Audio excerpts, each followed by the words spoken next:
मैं जमाल सईद दीघा पटना से।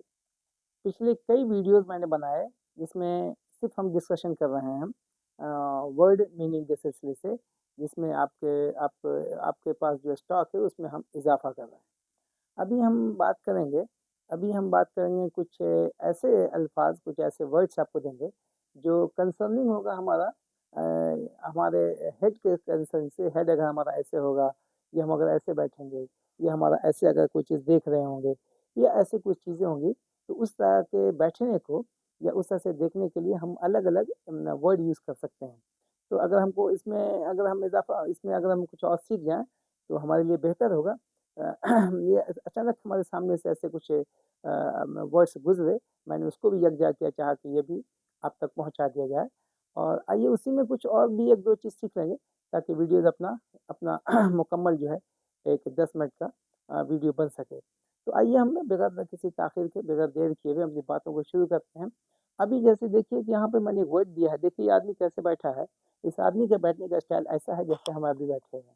हम अक्सर अपने बच्चों को जब पढ़ाते हैं तो मेरा मेरा भी चूँकि स्टाइल ऐसा ही है, और आमतौर से टीचर को भी देखेंगे या प्रोफ़ेसर को भी देखेंगे कि वैसे ही बैठते हैं, तो हम समझ जाते हैं कि शायद वो टीचर्स रहे होंगे, या प्रोफ़ेसर्स रहे होंगे, या इसी प्रोफ़ेशन से जुड़े होंगे। तो ऐसे बैठने को जो हम ऐसे करके कुछ सोचते हैं या देखते हैं, तो हम इस तरह के वर्ड्स को कहते हैं stroking the chin. Stroking the chin, STROKING, stroking. Stroking the chin, chin कहते हैं ठुड्डी को। यहाँ पे ऐसे करके हम चूंकि बैठे हैं, इसलिए इसको हम कहते हैं stroking the chin. Stroking the चिन, देखिए यहाँ पे तस्वीर में हम दिखा भी रहे हैं आपको।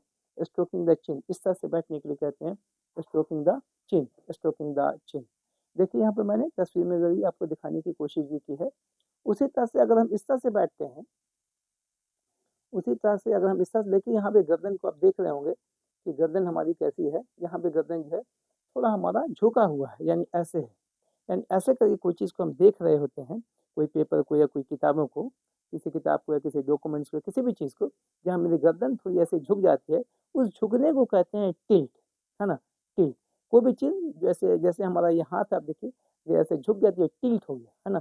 अब ये सीधा है, ऐसे कर दिया तो ये टिल्ट हो गया। उससे से हमारा गर्दन तो ऐसे सीधी है, इसको अगर ऐसे कर दिया तो ये टिल्ट हो गया। इसीलिए इसका नाम हो गया tilting the head. Tilting the head, tilting the head, TILT tilting the head. हमने यहाँ लिख दिया टिल्टिंग हिज हेड, उसका गर्दन है तो टिल्टिंग हिज हो गया, यानी टिल्टिंग हिज हेड।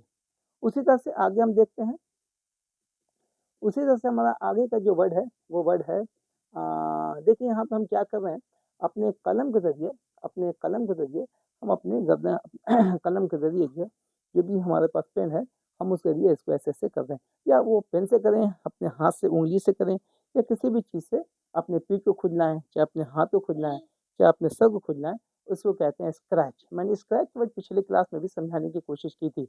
स्क्रैच कहते हैं खुजलाना को, यानी स्क्रैचिंग द हेड, या स्क्रैचिंग द हैंड्स, या स्क्रैचिंग द बैक, तो इसको कहते हैं स्क्रैच। स्क्रैच मतलब खुजलाना। यहाँ पे चूंकि वर्ड आ गया तो खुजलाने का, सर से कंसर्निंग कुछ बता रहे हैं। टिल्टिंग द हेड, तो हमारी गर्दन ऐसी हो गई, हमने बताने की कोशिश की थी स्ट्रोकिंग द चिन, यानी ऐसे करके अगर बैठे हैं तो स्ट्रोकिंग द चिन कहते हैं। यहाँ बताने की हम कोशिश कर रहे हैं कि कोई चीज़ हम अपने सर खुजला रहे हैं, तो हम कहते हैं स्क्रैचिंग द हेड कहते हैं। Scratching the head, scratching the head, scratching the head.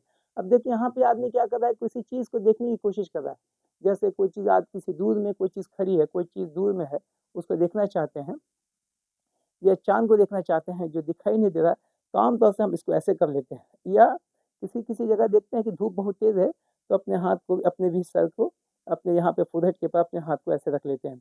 या कभी-कभी कोई ऐसी जगह पर भी हमको हाथ पे रखने का सवाल करना पड़ता है, तो अपने हाथ को जो इस तरह से रखते हैं, तो इस तरह से रखने को हम लोग कहते हैं squinting the eye. Squint, SQUINT, SQUINT, squinting the आई।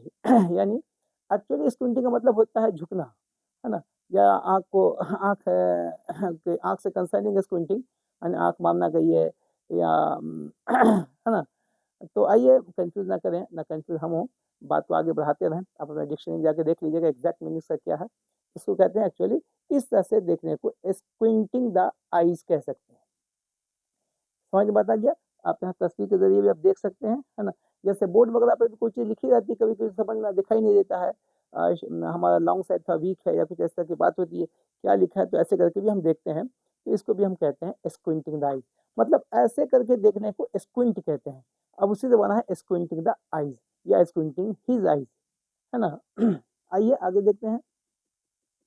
आगे हमारे पास एक वर्ड है, उसी तरह से आगे देखिए, यहाँ तो बात तब तक खत्म हो गई। हमने अपने वीडियोस को अपना जगह देने के लिए हमने 2 वर्ड और इजाफा किया। ऐसा केला, इस तरह का जो बनाना है, जो आप देख रहे हैं बनाना, यहाँ फोटोज में हमको देख रहे हैं आप, या जो पिक है देख रहे हैं आप, इसमें जो बनाना है थोड़ा ज़्यादा पका हुआ है, यानी बहुत पक जाने के बाद जो है केले का जो पील है, जो छिलका है, वो उसका रंग पूरा पूरा बदल गया, यानी बहुत ज़्यादा पक गया, यानी 1-2 रोज और रहेगा तो ये सड़ जाने का आशंका है। तो ऐसे केला को कहते हैं मशी, मशी बनाना, मशी बनाना, मशी बनाना, MUSHY बनाना, मशी बनाना कहते हैं, MUSHY मशी, मशी बनाना। उसी तरह से तेल है, देखिए यहाँ पर एक और आगे का वर्ड है, हमारे पास एक दूसरा वर्ड यहाँ पे आता है। देखिए आप ये देख रहे हैं, ये तेल जो दिख रहा है, ये तेल क्या है, ये रैंसिड ऑयल है, रैंसिड ऑयल है। रैंसिड ऑयल मतलब ये हुआ, ये तेल कई मरतबा इस्तेमाल किया जा रहा है, एक बार के अलावा दूसरी बार भी, तीसरी बार, चौथी बार, पांचवी बार हम इसका इस्तेमाल कर रहे हैं, इसलिए इसका नाम पड़ गया रैंसिड ऑयल, यानी बासी तेल या दोबारा इस्तेमाल किया हुआ तेल को हम लोग कहते हैं रैंसिड, RANCID, रैंसिड, यानी रैंसिड ऑयल को हम लोग कहते हैं ऐसा तेल जिसका इस्तेमाल एक बार से ज़्यादा किया जा रहा है, यानी ये बासी तेल है। बासी तेल मतलब इसका इस्तेमाल पहले हो चुका है, आप दोबारा करने जा रहे हैं, that is called rancid oil. Hope कि आप मेरी बात समझ रहे हैं। मेरे सारी चीज़ बताने का जो कंप्लीट वीडियो जो मैं बार बार दे रहा हूँ, इसका मकसद ये है कि एक खास इंपॉर्टेंट वर्ड्स है, एक खास है जो आपके सलाहियत में इजाफा करने के लिए किया जा रहा है। होप कि आप मेरी बात समझ रहे होंगे। जज़ाकल्लाह, शुक्रिया।